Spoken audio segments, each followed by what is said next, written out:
The people, welcome back. What's going on? How y'all doing? It's been a long time. I know it's been a while. As tradition around the levels of consciousness, at all times, we wish to embrace our awesome sponsorship. I think by now, and if you are new to the program, we do have two sponsors, Apex Communications and All Circles Media. Both CEOs are present. Both and accounted for. Are present and accounted for. Adam, let us know in the All Circles Media world, what is going on? Oh, man, it's a whirlwind. We'll be talking about it more in this podcast, but we're teaming up with Apex. We got a lot of cool things going. We moved locations. We are now in downtown Canton. So exciting things are happening. We're putting together a new podcast studio. It's about to get crazy. You love to hear that. You love to hear it. Mr. Apex, let the people know what's up. We are staying in downtown Canton. We're expanding, thanks to Adam's partnership. Looking at, kind of backing the podcast studio, putting our marketing infrastructure, operations, all of that behind it. So now it's not just, Adam running everything from start to finish. We'll have multiple team members in there working on a really good business model, trying to make it as easy as possible for people that are interested in building their personal brands or launching new products or wanting to get their name out there in a new way. Easy and accessible, simple. So, if you're an executive that wants to try to get their word out more, or you're somebody that's starting a company and you can't afford a, $2,000 a month marketing budget, we're going to have some really great packages that are a couple $100. It'll only take an hour, maybe 2 hours of your time a month, but you'll get enough social content out of it to really make an impact. So being able to collaborate with Adam and kind of realize another piece of my longer term vision, which is like lowering the barrier of entry to starting a business and scaling stuff, because I really believe that Canton has a lot of talent. So I want to try to make it as way easier than it was when I first started. That's the goal. We love hearing about people kicking down the doors of the gatekeepers and making it accessible for others to achieve their dreams and their mission. Probably coming soon as another support to the podcast is myself as a founder of a company called All Pass. We'll probably talk about All Pass a little bit more in this podcast. Thank you. Thank you. Yeah, we kind of discussed it a little bit in a previous episode with my brother, Quebec Gibbins. He is a entrepreneur, owner of the Ohio Tea Company. I kind of teased a little bit about myself going into entrepreneurship and becoming a founder of a company. So, be on the lookout for that. And later in this podcast, I'll fill you in a little bit more on what that is all about. Hey, yo, Adam, roll that intro, baby. It's like I didn't even care what to say. I just feel some type of way. Everything will be okay. We just gotta keep the faith. No, we late to the party. Sorry for the wait. TBH, I ain't sorry. I don't even know where to go, but I'm here now.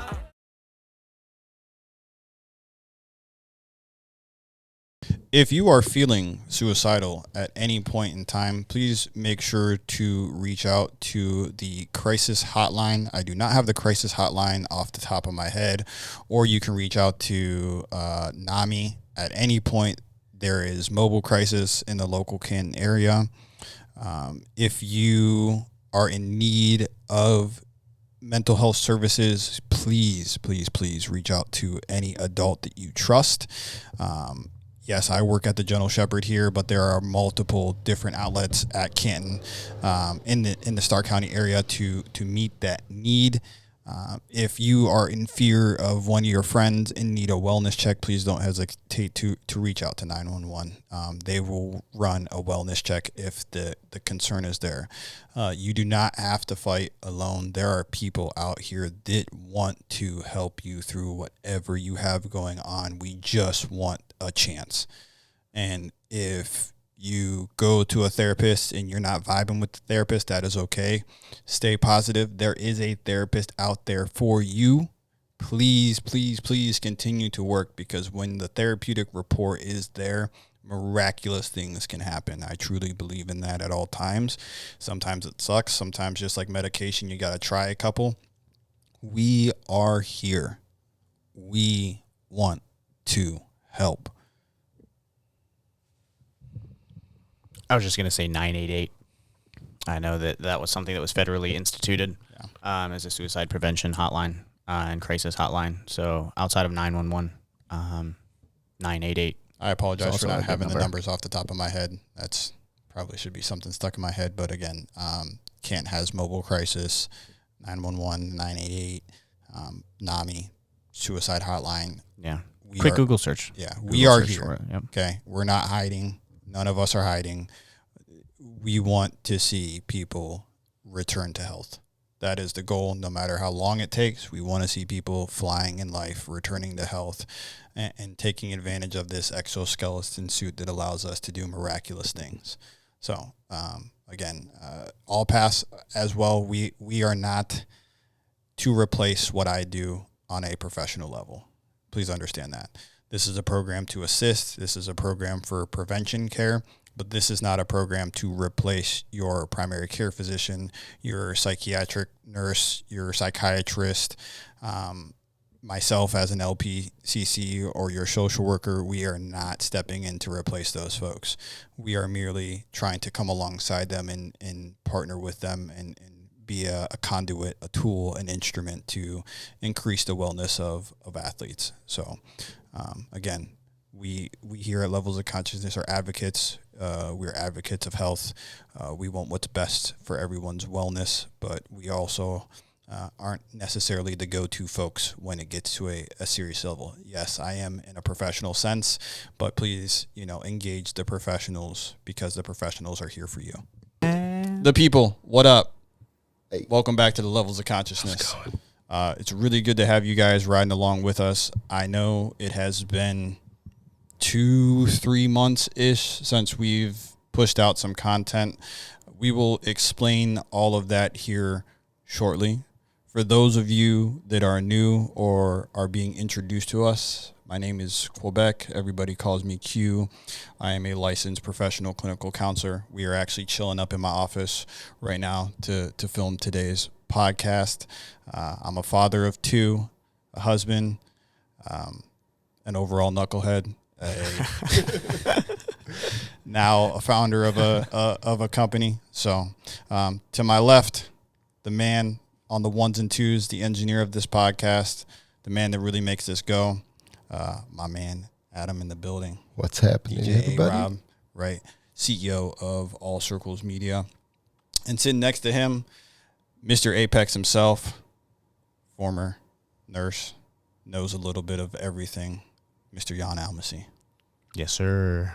And we Yes, are the sir. Levels of Consciousness. So welcome back. We appreciate having you guys rock with us and listen to the minutia and the jargon of all of what makes being a human being great. And to start out, we teased it a while ago, but I did open up a business. Yes, sir. Yeah, man. You can 3 CEOs on the pod. Yeah, man. Yeah. Yeah. The business, the company is called All Pass, ALL Pass, PATHS. You can find us on LinkedIn. You can find us on Facebook. You can find us on YouTube. You can also go to All Pass US or allpass.org. Either one should route you to us. We are a mental fitness organization. Our mission is to serve student athletes. There is a few products that we have produced so far. One of our main products is called the Mental Fitness Mentality Manual.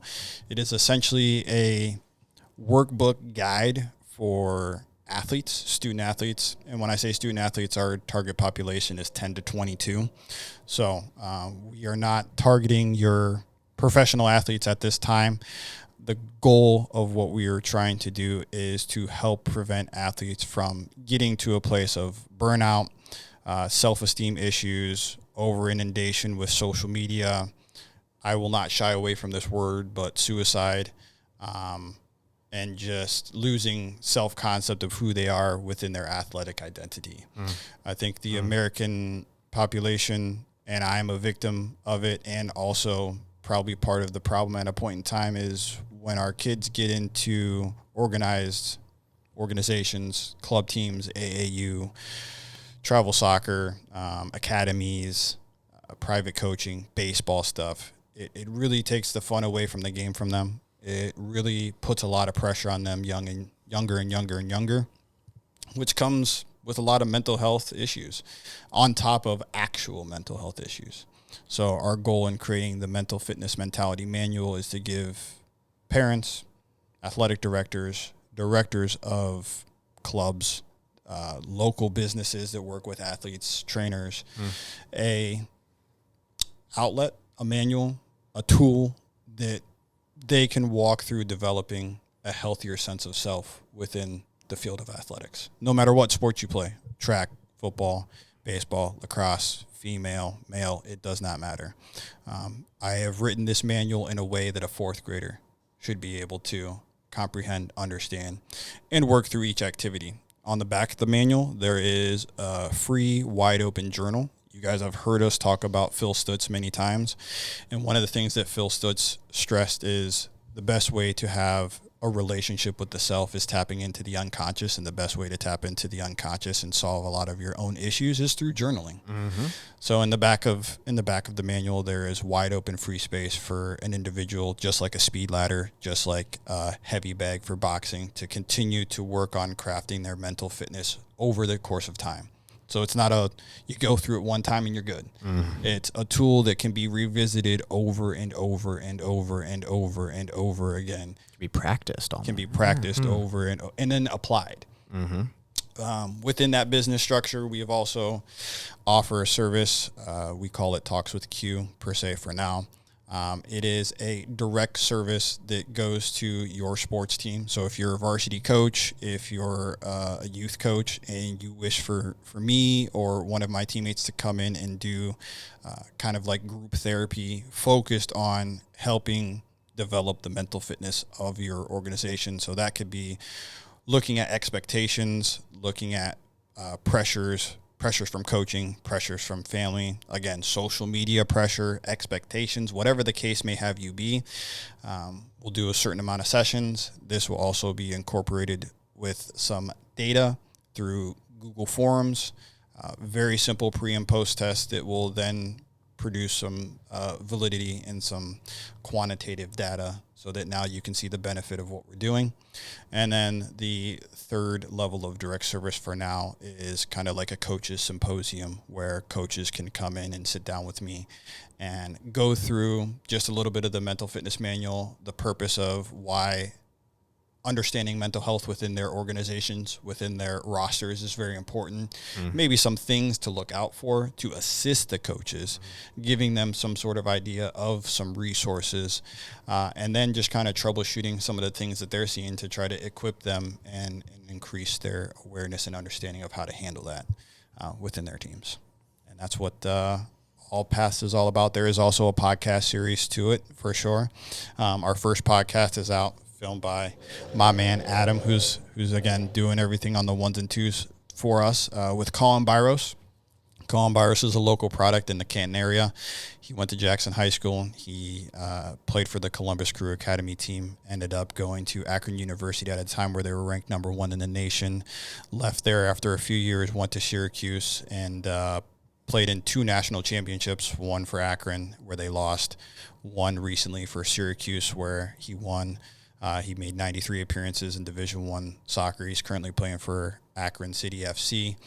And him just telling his story. Upcoming, we will have hopefully a prominent female athlete on the podcast, and we are preparing to do a podcast with a former Super Bowl champion. So yeah, there is a lot of movement on my end to try to position myself as a resource for our population of student athletes in the local area, and that is All Pass. Why?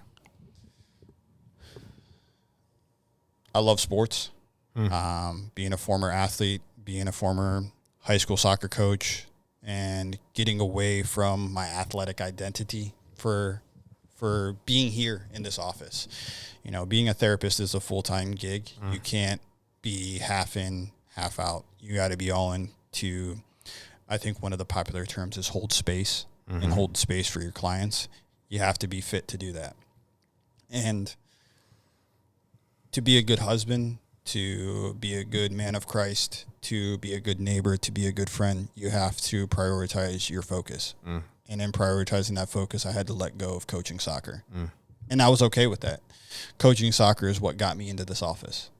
The relationship that I built with the players, the relationship that I built with the parents, the relationship that I built with the coaches, the investment that Colin's father, Michael Byros, had in my life on teaching me how to coach the game of soccer was tremendous. Without that, I would not be sitting here. And with time, the more I start to see athletes come into this office space, the more I felt called, like I have to do something for them. Yeah. I don't just have to do something clinically for them. Yeah, I don't have to just help in a reactive way. I can help in a proactive way. Exactly. Yeah. And there's that really only comes with time being in a field. Like you really don't get to a place where you can see how to even be proactive until you've been in the field long enough to catch up to what the trend is or what you're seeing coming through the door. To your point, right? Like you see athletes coming in consistently, and then the thought creeps in, like, what if we could hit this before they end up in my office? Irritatingly enough, too, for me, I think there is a lot of people. I say this with respect. I feel like there's a lot of people profiting off of the mental health movement right now. I was about to say, whenever you say I say this with respect, you're about to drop some wisdom. It just it just real, doesn't. You're right. I don't feel like there is true service out there. It's like big pharma capitalizing on the obesity epidemic. Like, Yeah. You don't see them changing the food pyramid. Ozempic. Yeah.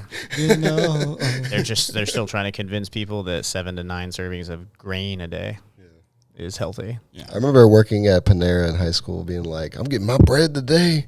And then I realized that was... I'm going to get my diabetes later. That was the dumbest thing I've ever thought in my life. You know, like there's a lot of people that you respect their voices. Yeah. And their resume and their professional credentials deserve respect, no doubt. But if you're coming into situations and getting paid a high dollar value to say all the cliche things that all the coaches already know, what are we doing? Right. Hey, Right. look out for withdrawn symptoms, or if they're having an off day, or if you know that something is going on in their personal life, or anxiety could look like, they can't think straight or they can't make decisions, or, just look out for those things. That's not ambiguous. Yeah. Yeah. I think You want me to look out for a teenager being a teenager? Is that Right. what you're telling me right now? I think every coach Yeah. at this point in time has had enough mental health driven conversations within their school district, especially if they're educators as well. There's been enough conversations about mental health at this point where they're going to say, well, no kidding. Tell me something that I haven't already heard or researched on my own. Yeah. I'm seeing that as a transition across like a whole bunch of different areas. Like I noticed when you were talking about all paths and stuff like that, and I'm sure that like this was a part of the thought process when you're naming things and everything, but I love the idea of mental fitness rather than health, right? When you're leaning into that framework, because I think to your point, a lot of people focus on mental health, and then what that path naturally leads down to is, well, let's focus on what being unhealthy looks like so that we can detect it. But then that just gets really muddy really quick, right? I think it's James Clear, right, says that you don't rise to the level of your goals, you fall to the level of your systems. So if you're not teaching people, so fitness is not I'm looking for unhealthy and trying to define what health actually is. It's I'm trying to instill a set of habits that's going to lead to a positive end result. And if you can equip people, teach them the journaling piece, and like just scrolling through that booklet, I did get a little sneak peek at it. So be jealous. But, even just scrolling through that, walking through like the awareness of mind, the heart, connecting with those different pieces, the exercises that you're able to do, being able to go through and connect with yourself in the game, pre-game, post. Like if you could build that routine, then health becomes a byproduct. Yeah. And no matter how hard life hits you, and I can speak to this from personal testimony, having been, pitching $500 million companies in Chicago and also donating plasma to buy groceries, like experiencing both. of those parallels, because I had good systems, because I had a gratitude practice, because I had church on every Sunday, I would reset. Because I had these systems, when I was at the top, I was able to bring myself down and ground myself. And when I was at the bottom, I was able to remind myself I'm worth being in the middle. And it keeps you in a nice place where you can take the highs for what they are, take the lows for what they are. But in my mind, the success turns into, did I stick to my process? Did I stick to my values? Then nothing else. I mean, I won't say nothing because that's an absolute, but it greatly reduces the impact of all of the extrinsic stuff that can go on, because life can get really wacky at times. But you have those good habits. That's a lifelong impact. That's not impact in just the athletics. That is systems that you can use and lean on forever. And I'm going to say names, and this is not for getting into the face of these people. These people will never, ever know my name. And if they do, that's incredible. But when I watch and I listen to Johnny Manziel talk, and he's talked a lot in the past year, he's done some podcasts. There was a documentary done on him on Netflix. Part of me wonders, was some of the things he struggled with to a certain level preventable? When I watch, I think it's the, Gator U or something on the Urban Meyer at Florida Gators, featuring Tim Tebow. They did another Netflix special on that. And I'm listening to Tim Tebow, who's very in tune with his emotions, talk about, I love the militant environment, but what happened to all the guys that didn't survive that never made it to the NFL?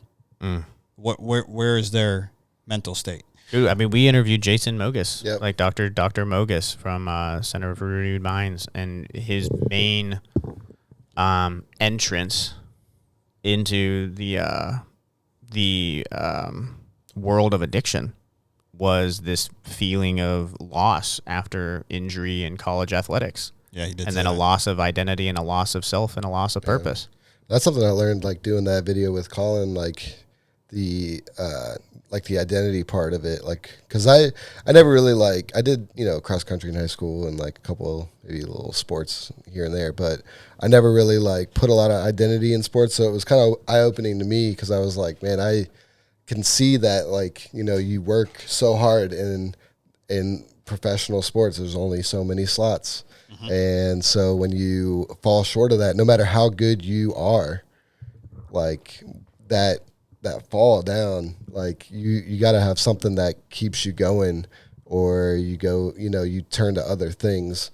And like I met people when I worked out in Skid Row who like were in that, like I met a couple of people that had like were trying to get into the NFL, or I met a couple of people that were from, like, they had been to like I would tell people I was from Canton. They're like, oh yeah, I used to go to the Hall of Fame. Like that was like my journey to get the Hall of Fame and stuff. And I was like, yeah, it was kind of, it's eye opening to me, like where, like when you don't have something that's intrinsic within yourself that's pushing you, that's not just like outward achievements, then yeah, like sometimes that addiction it's that coping mechanism that drives you towards, like, drives you down. I think it doesn't really matter what.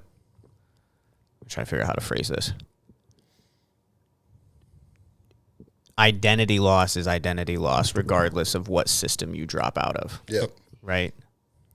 Veteran, athlete, job change, Mother, divorce, father, mother.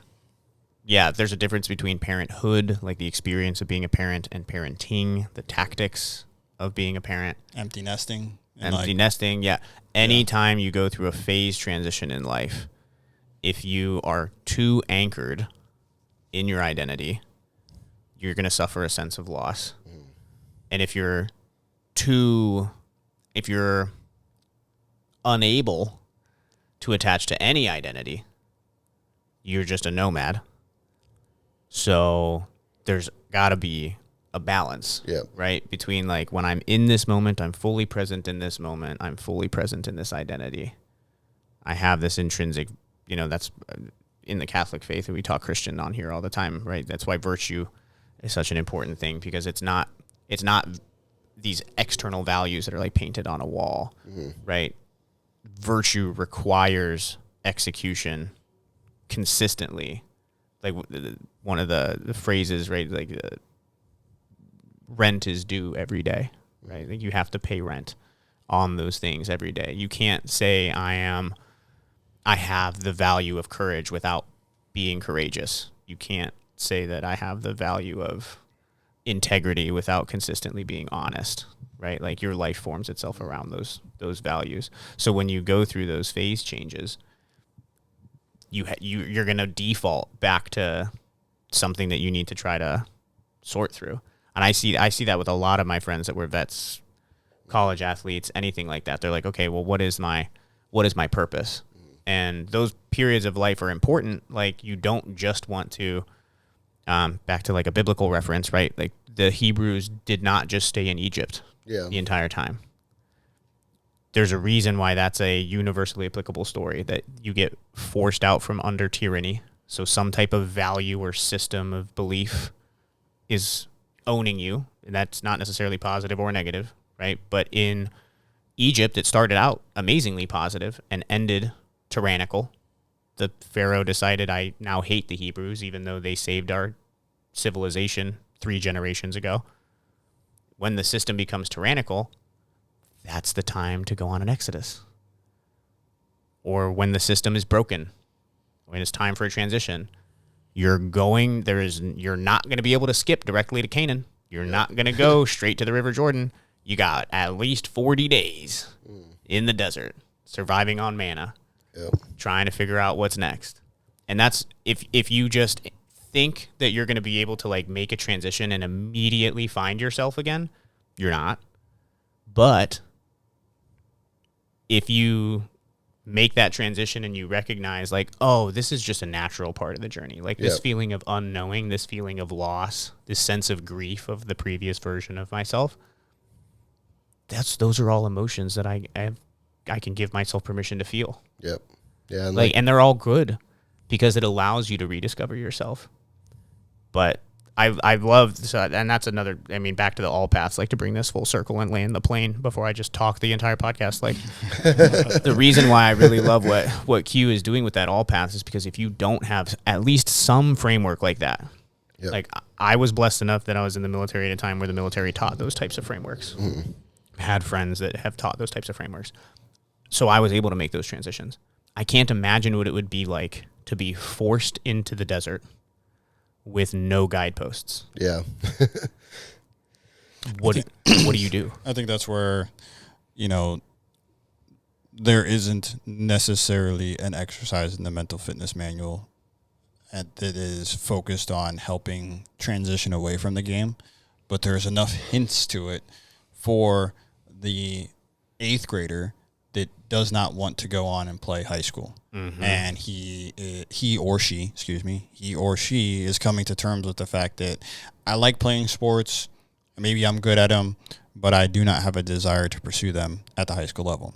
There is also a lot of high school burnout for a lot of kids because, again, when you in the Canton, I feel like kids are forced to be involved in so much nowadays. Like I remember being told to like be a part of clubs and be in sports, and like, we were raised in the era that it was like you have to be involved because you have to go to college.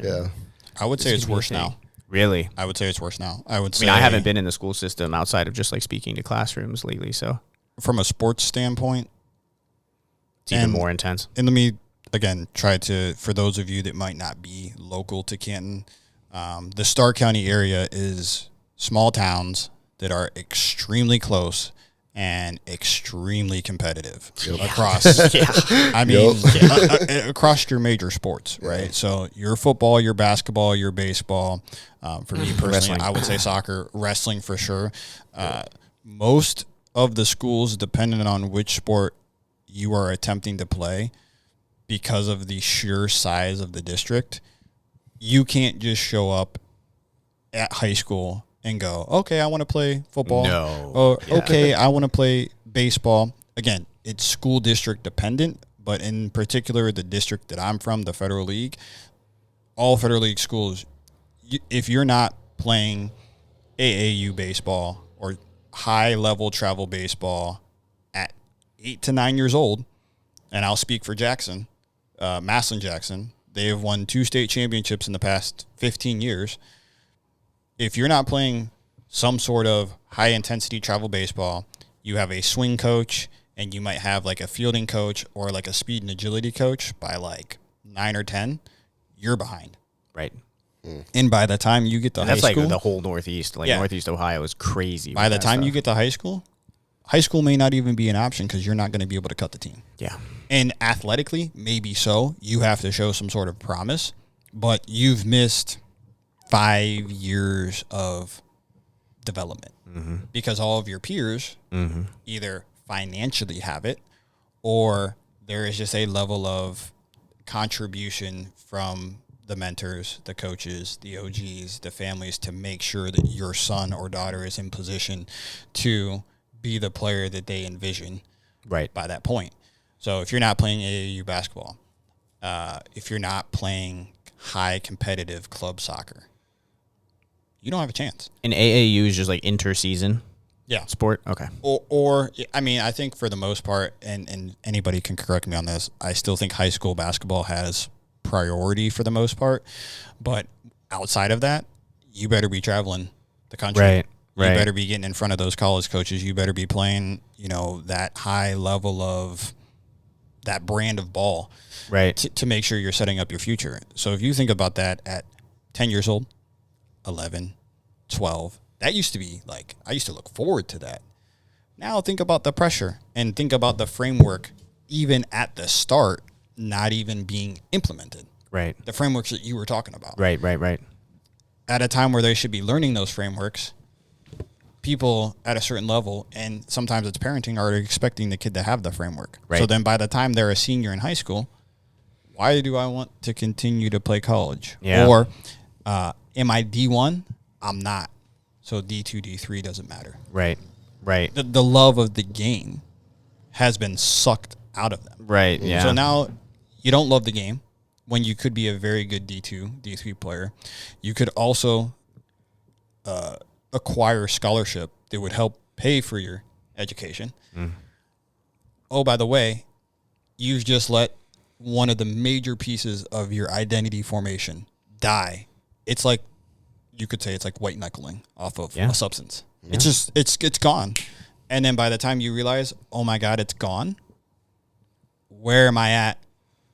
Where am I at in my process of potentially my freshman 15 pounds of weight because I haven't been able to rely comfortably on 5 to 6 days of working out and having to do it. Now what? I was an athlete and now I'm not. Right. Or, again, I'll drop another name. The most recent name that comes to mind is the PGA Tour pro on the Korn Ferry Tour, Grayson Murray, drops out of a tournament after 2 days, makes the cut, and completes suicide. How can we prevent that? Damn. How can we get on top of that situation so that if that comes to a head, the identity formation, the skill set is set in stone? Yeah. It's not, I have to go looking for it. Right. So All Pass is not to replace, and I guess the interesting thing is I'm on the other side of it.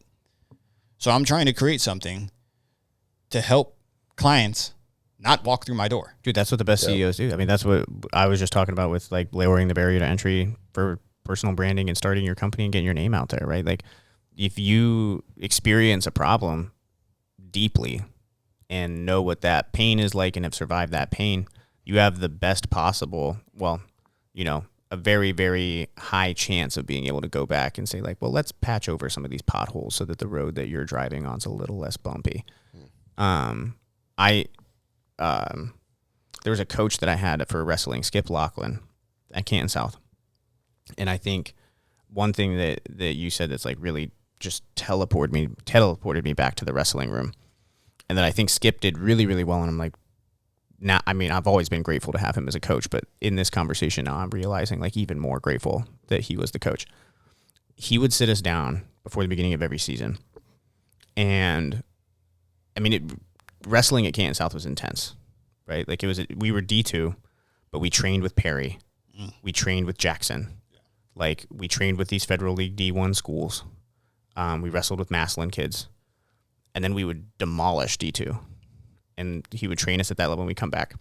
We'd go up to Kent State and train in the summertime. So it was a lifestyle. Like, and wrestling is definitely, I mean, every sport is one that you have to take home. But, you know, when you're committed to the dieting and you're cutting weight, you know, I was cutting 30 pounds at 16 years old between football season that wanted me to gain weight and wrestling that wanted me to lose. And Skip would sit down at the beginning of every season. He was like, listen, there's only a small percentage of you that are going to become wrestlers in college. The skills that you learn as a wrestler are going to make you good men. Yep. We're going to focus on that. If you can master discipline, you can master work ethic, you can master a love of working out and pushing your body, my job will have been successful. Yep. And so when we all graduated, I didn't have this frame of like, I'm a failure because I didn't pull a DJ Shopner and go wrestle at Kent State and then make it into Air Force Special Operations. I was like, cool. Like, I've got all of these amazing lessons from wrestling, and it made Air Force basic training look like a cakewalk. Yeah. I'm like, you mean I get to eat 3 meals a day and stay fully hydrated, and all I have to do is run 4 miles in the morning? Sick. Say less. Yeah, and so I'm now realizing, like, man, that frame, I didn't even have to deal with that identity loss. I dealt with it way more after leaving the military than I ever did, like leaving athletics. But I think that's probably because he just set that frame from day one, year after year, all 4 years of high school. We would have that powwow. Yeah. So yeah, man, that's again, I want the manual to be in the hands of every single young girl, young man, every single high school team, doesn't matter what sport. I want the parents to have something in their hands that even they could find benefit from. I want every athletic director. I want every director of coaches or every director of a club. And again, clubs are wide open. Track club, lacrosse club, soccer club, basketball club. I know football is on a rise for tackle football. So now we're going to start talking about tackle. Like, I want it in every person's hands to help these young athletes grow in a way that when they are at their most developed cognitive mind state, they can make an educated decision as to how to proceed with their athletic identity. That's what I want. How to transmute it. That's what I want. Yeah. And I don't, if they come into my office because they do have clinically diagnosable depression, or they do have clinically, diagnosable anxiety or bipolar or whatever the case is, yeah, we'll deal with that there too. Yeah. But when I look at Kevin Love, and I look at Bron, and I look at any athlete, we treat them as entertainers and we forget their humanism. This company is here to remind you of their humanism and make sure we take care of their humanism. That's what we're about. Mic drop. Mic drop. Total left-hand turn. Left. But I'm like super curious just because you started mentioning like the clinical diagnosable stuff. Yeah. I've been having conversations with a lot of my friends that are LPCCs. Are you seeing an increase of people coming in attempting to self-diagnose off of TikTok, Instagram? Oh, good heavens. I'll take that as a yes. Oh, man. Whether it's TikTok, any social media outlet. And let me tack on a second half to that question. Do you see it as a net positive that there's awareness around mental health, or a net negative that people are now like being like their algorithms are like custom tailoring to like both? Okay. But both because and I think we all want to see conversations become less taboo. Amen. So that we can actually have a platform to discuss hard things. So that, again, we can be as informed and as authentic as possible if certain events arise, right, or if certain situations start to happen. So that's like the same conversation with, well, we don't talk about sex in the house. Well, then what do you expect the curiosity to it drives me carry nuts on? when people are like, you're not allowed to talk about politics or religion, You know, or like, what do you anything expect at the dinner table. I'm like, okay, Yeah. that's great. Let's just remove, like, why do you think we're so divisive now? Yeah. Like, you tell an entire generation, multiple, probably 2 generations now, you tell 2 generations of people that talking about politics, religion, or relationships is taboo. And then you wonder why we can't even figure out how to have civil conversations around politics, religion, or other things, and why people are, you know, pointing muskets at each other across the aisle at this point. It's like, I wonder why that might be. It's almost like we've lost practice on how to have conversations and civilly disagree. We can disagree all day, but again, the goal is understanding. As long as you walk away with understanding, you can at least understand the perspective. You don't have to agree. You just don't have to enter understand. Don't enter a conversation with the desire to be right. Enter a conversation with a desire to understand. So back to your question, I think, and I've said this to a client this week, when they bring things in like, I have multiple personality disorder, or I am bipolar, or narcissism, you know, super popular narcissism. I try to help them understand there is a threshold here. And there's a difference between you and there's a difference between me. The difference between you and me is I understand the threshold. I understand the professional application. They like narcissistic tendencies versus we all have narcissism. Yeah. Everybody has pieces of those in there. Everybody gets anxious. The first day we were given the DSM-5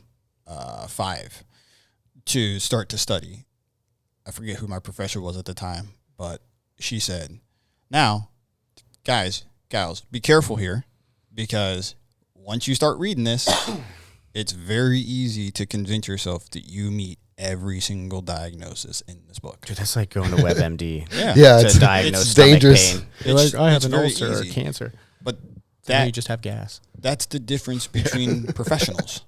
Right. We are professionally trained to understand the threshold to where this is not just, oh, I think I could meet this, to like, okay, here's why you actually do or you don't. Based on these 50 questions. And here are the circumstances, and here's the criteria, and here's in your story of what we would have to see and the consistency of it for you to meet said diagnosis. Just because you're a teenager and you're trying to form your identity and you're contemplating having sex and you're contemplating doing drugs and you're contemplating how you dress, contemplating your sexual orientation, contemplating what your faith formation is like, contemplating whether you respect your mother and father or not, contemplating whether it's great to be a smart student or you should just be skipping class, or what is the purpose of this education because I'm too smart for the education and I don't see its application later in life, so this is absolutely boring and draining. This is normal. This is normal. Yeah.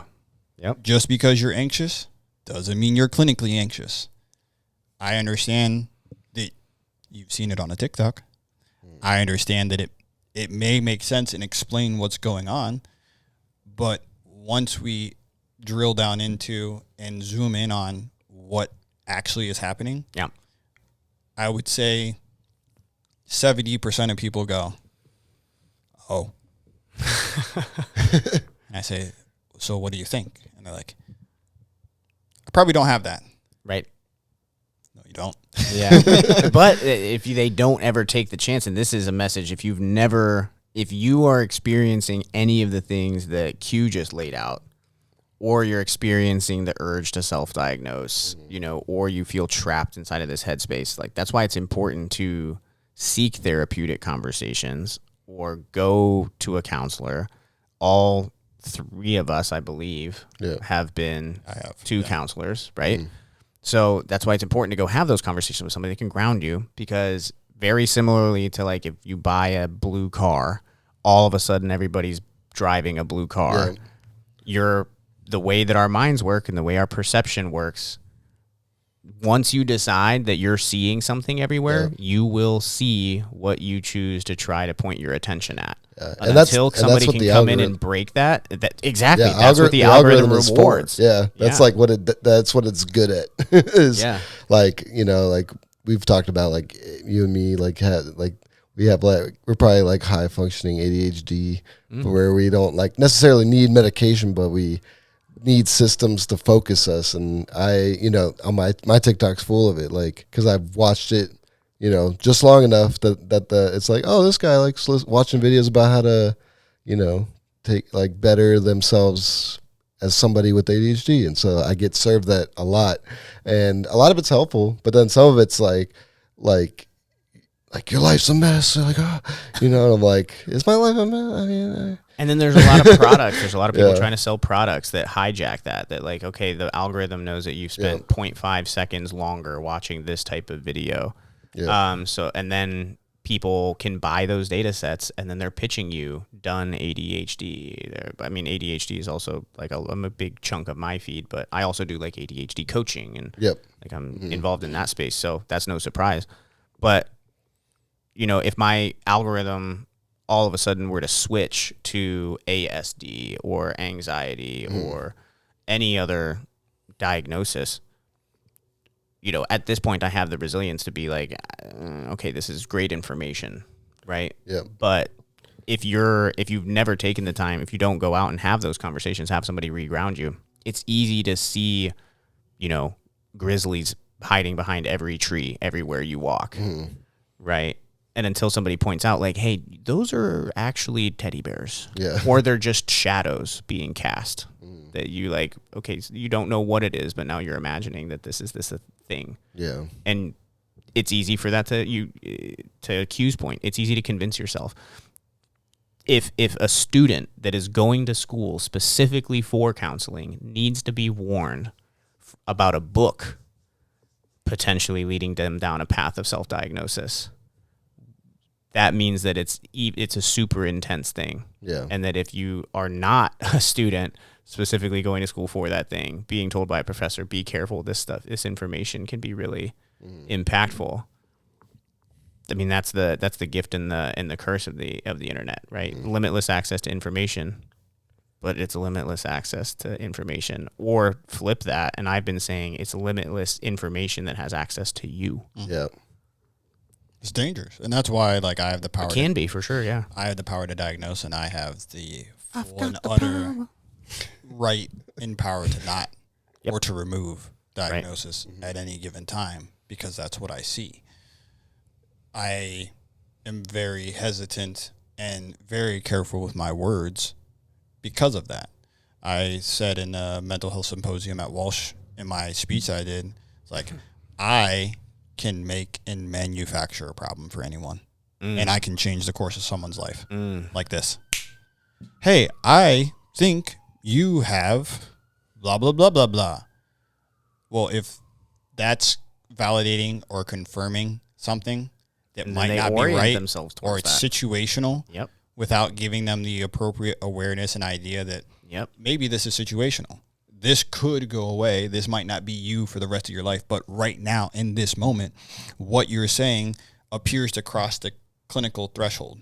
If I don't throw any disclaimer like that, dude, I'm going to have people out here fully believing that they are autistic, that they are bipolar, that they are narcissistic, that they have borderline personality disorder. What have I done? I have completely changed the trajectory and the overall identity of a person because of the power at which I yield. Or wield. So, again, I'm going to throw a disclaimer because we're, like, real serious up in here, and I'm very passionate about this conversation. So, excuse my hype. Parents, for everything that is holy in life, please, please, please be careful of what you say around your children. They hear everything. If you put a diagnosis in front of your kid and expect him or her to not take that seriously or walk away believing that you believe that they have this diagnosis as one of their most trusted authority figures in childhood. Yeah. As a therapist, I have to deal with that. Yep. And I then am now, without you knowing, being placed in a very contentious, tense, oppositional situation to help you flesh out the idea that you may, in fact, not be this thing. Yeah. I've never been a counselor. I've worked as a psych nurse. I've worked in the ICUs. But at this point, I've coached almost 200 entrepreneurs through launching their businesses, through overcoming imposter syndrome, through destroying limiting self-beliefs about finances, about their lifestyle, about what they're capable of achieving.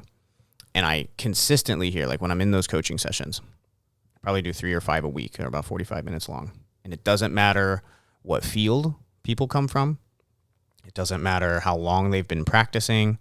It doesn't matter their age, whether they came from corporate America or they built their company from the ground up. None of that stuff really matters.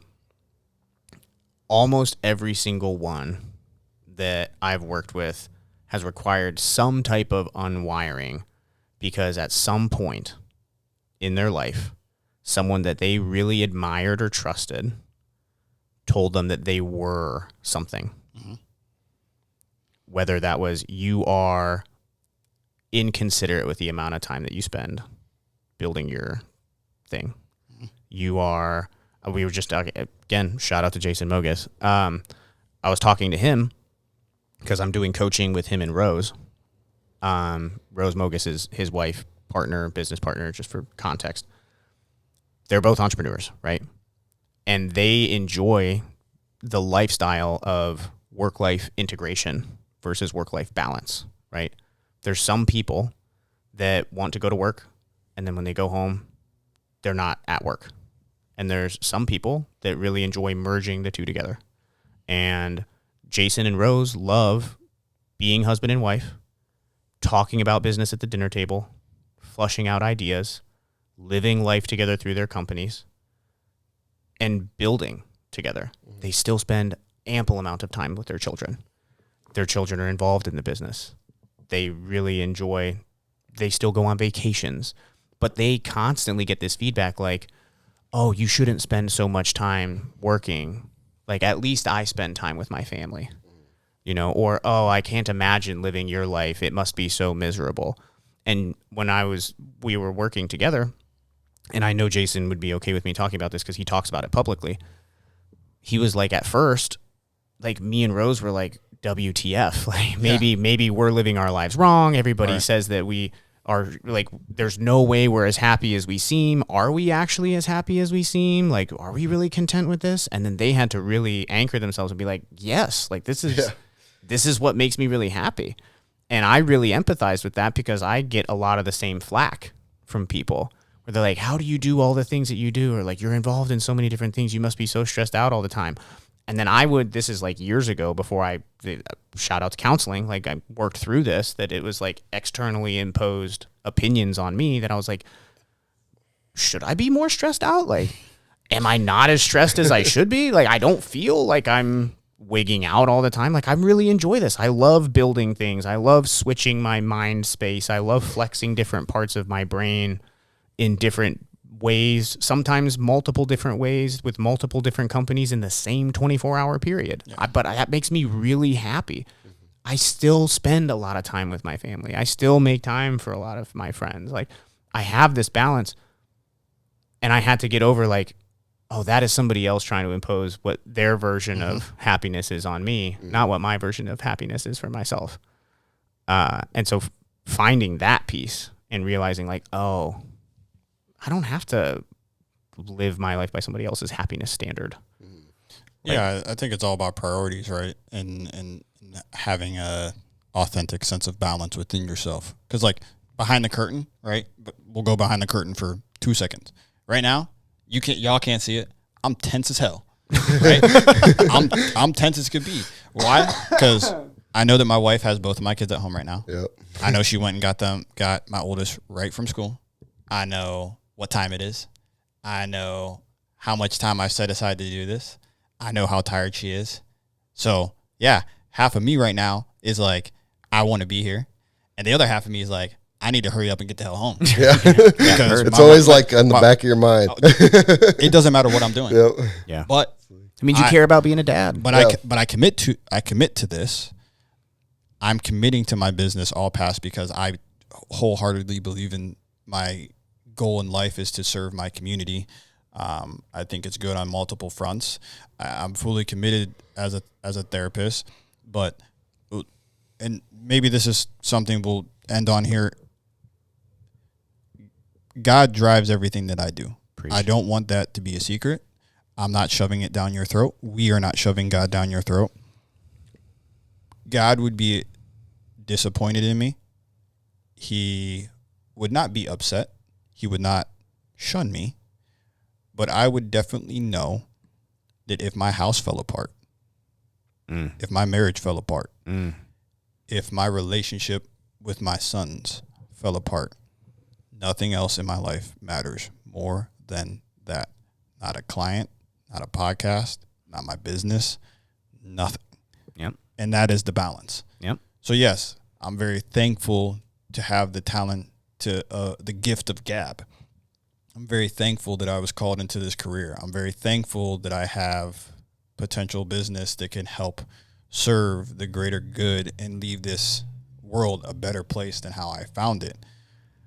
But there's also a greatest good. As a I'm not going to say devout Catholic, but as a Christian Catholic man, I know that if I'm not serving my Eve, which is my wife, and I am not doing my due diligence as an Adam, because Adam and Eve were the first two, if I am not taking care of the Adams that I've brought into this world, which are two of them, then my priorities are off.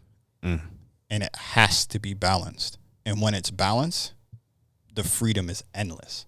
So when you talk about the balance that you have, well, maybe the people talking about it can't believe it because A, they envy you, and B, they don't know how to have it.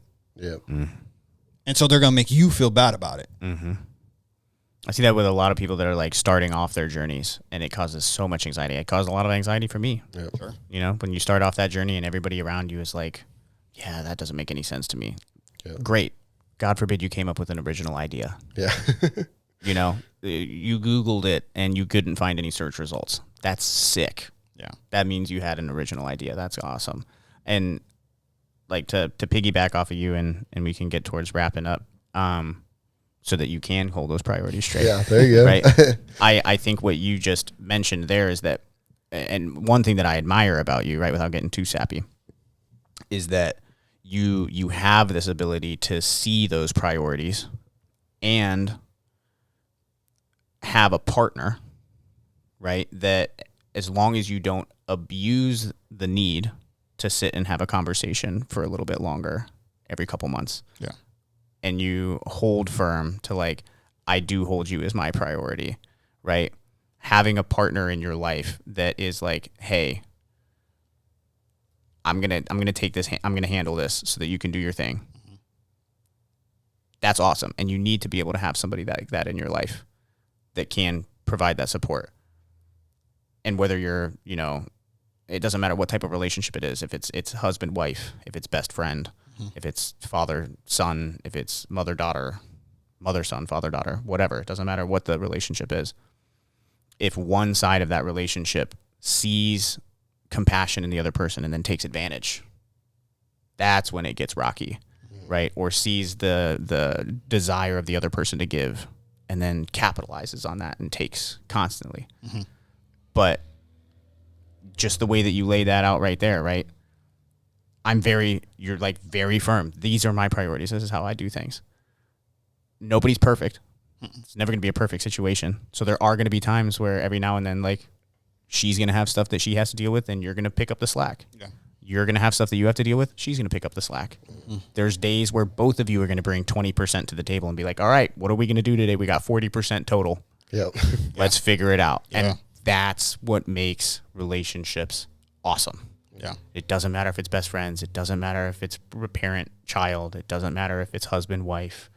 Like, that's what makes relationships great. When you have two people that accept each other for who they are, what their flaws are, what the positives are they bring to their table, and accept that person for whatever percentage they're able to bring to the table that day. And both of them commit to trying to get as close to 100% per day that they possibly can. We might go hammer on this on another topic on another day, but I'd love to spend an I entire would, pod just talking about relationships. I will say this. When I have couples in this office, you have to love the worst part.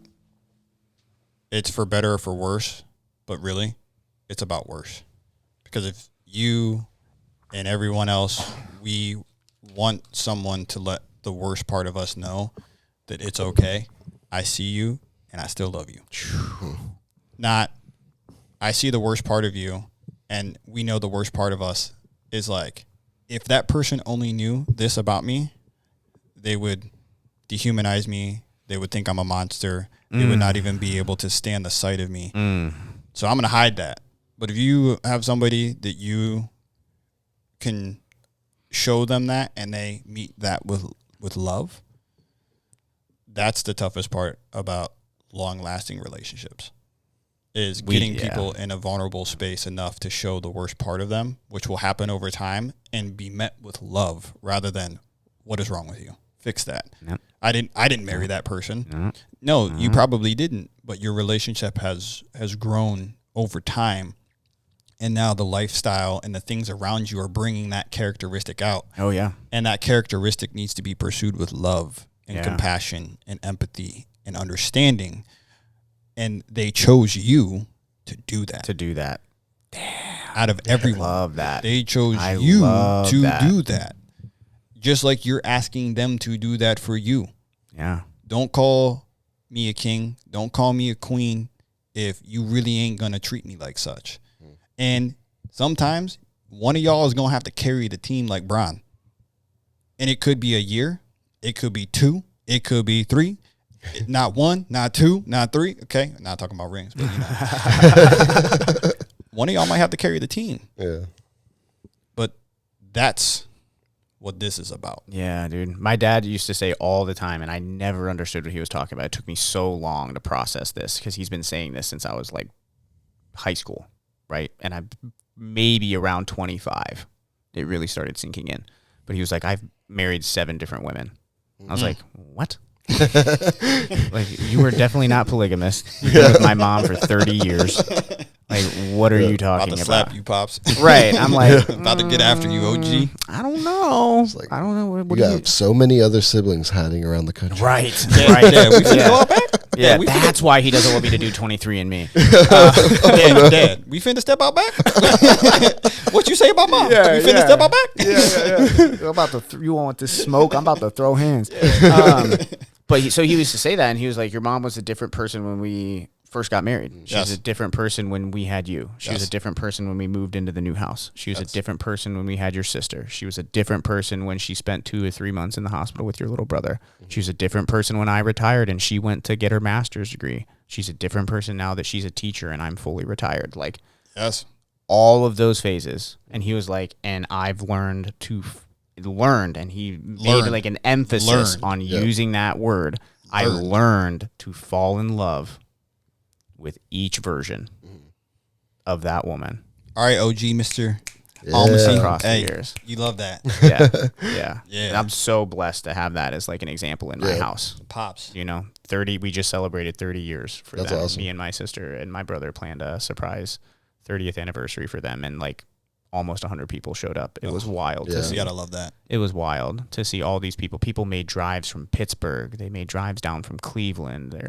Like Earlier this year, I DJ'd it was a 50-year anniversary, and it was so cool just seeing like everybody that was involved, and like just like because people were giving like speeches and stuff, and like hearing the stories, and I'm like, man, I don't even know this family that well, and I'm like, dang, that's great. Like, that's just something to strive for, like in my marriage, like where I'm like, all right, yeah, like this, we've been through so many trials, and each time, like it's either like you have the attitude of we're gonna get closer or it's gonna drive us apart. And as long as you're like, this is gonna drive us closer, then I think most of the time it tends to work out. But if one pulls back in that way, then that's where it goes wrong. Yep. So can I end this on a quote? Yeah. I have I'm not sure who said this, but I saw it in my feed a couple of times. I just reposted it to my Facebook because I just really, really love it. And I think it fits perfectly with everything that we've just been talking about. And the general idea is everybody is going to encounter circumstances that are subpar in their life. It's unavoidable. We talk about stats like 100%. Life is work. Life is hard. Life is going to throw you curveballs. If you are in a period of time where you're undergoing a trial, you can either allow that trial to become your permanent state of existence, or you can allow that trial to become your origin story.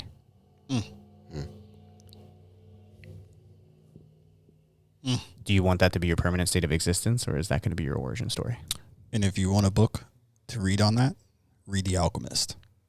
I've heard about it a lot, but read The Alchemist, talking about your personal legend and the trials and tribulations of life. Amazing book. I'll double click on that for sure. Yeah, I listened to it and I finally got tired of hearing people say, "No, have you read The Alchemist?" I guess I have. Yeah, like, rappers and interviewers are like, "Oh, The Alchemist," and I'm like, "Oh, I should, sometime I should probably read that book." And then I listened to it and I was like, "Okay, I get it. I get it. Okay, yeah, that was that. That did that.